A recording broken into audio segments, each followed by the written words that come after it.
Nostalgia commitments was like the idea sort of just came to me while I think I was sitting on a train in Japan. It's like going someplace, and I was like, I jotted it down. I was like, I really like that title, and I like there's kind of like a weird balance there. But it was several more years before I had really time to develop it. And the way that I've kind of been thinking about it is like when we usually think about the idea of nostalgia, we think about perhaps a longing or pain for the past, right? Like a certain memory, a certain time, a certain scent, a certain thing like that. Kind of what I put forward in this exhibition is that this nostalgia, or what I'm talking about when I'm talking about nostalgia here, is actually a longing for a previous version of ourselves, an inaccessible version of ourselves, even if we were able to restore the previous circumstances because of what we've experienced since then. We'd never be able to return to that state, that moment, that whatever. So I think of these things as time being more discrete and less linear, because we can't actually, because of the one-way direction that we have to experience it. So that's kind of where the nostalgia is. The nostalgia is coming back to things. And I think a lot of that has to do with desires and like trying to bring these things into our lives. And I think of the other pole as commitments. And that's once we bring these things into our lives, we're tasked with maintaining them. We're tasked with kind of like keeping it going, keeping the momentum going. And so those are two very different, like it's a very different skill set involved in maintaining things rather than just like desiring or working towards things. And so I kind of think of these two poles as two kind of like guiding forces, and they seem to, the balance of them seems to steer the course of my life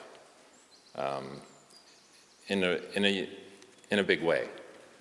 And I think it's useful to kind of like put things in this kind of paradigm and to kind of think of these things as like, is this a period of wanting? Is this a period of like desire? Is this a period of commitments? And like what in the future will I be looking back on as like that was, that moment, that desire, that thing that I wanted then, that will be a future commitment, and how will I look back on this? So I think that was generally what I was trying to talk about with this exhibition.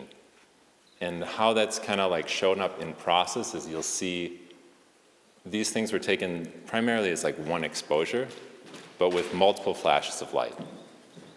Because I wanted to basically present an overall picture, but I wanted to preserve it having these discrete states kind of present in the image. And so that's kind of like how I came up with the philosophical part, kind of determined how I actually built the show and built the images and like kind of shot them. I think historically speaking, like the work of Edward Muybridge, who was obviously one of the first people to do it. What was it? Animal locomotion, I think is what he called it, was the horse that was kind of like stopped in midair and was based on a couple of rich guys betting on if all four hooves lift the ground at the same time or not. And I always really loved like his series. Like they're kind of weird. It was the first time that somebody was able to cover motion in that way, sort of, and it was kind of like proto film, like motion picture, but it was always really cool to be able to take a body in motion and stop it and be able to study it that way. And I really wanted to like take the body in motion and be able to stop it and study it in that way. And so those are kind of the ideas that I was like primarily working with for this project. There's one kind of other final idea, and that's kind of in the one-of-a-kind pieces, which are kind of like in a amalgam of painting and photography and other stuff. And that was kind of like this idea of decay. And so like the process in those is kind of unpredictable, and things are kind of like not sticking and kind of falling apart and kind of coming apart and coming together. And it's the same process mapped onto it. It still has the aspects of time involved. It still has these like little discrete states and stuff, but I wanted to also bring that kind of in, like I suppose the Japanese would kind of think of it as like a little wabi-sabi thing, as stuff kind of like, there's a beauty in the decay. And so I've always had a very romantic idea about that.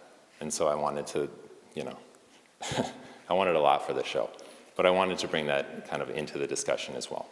And so basically, so nostalgia commitments is just, I think more so than some of my other shows. I think this one is more like about just where I'm at right now, you know.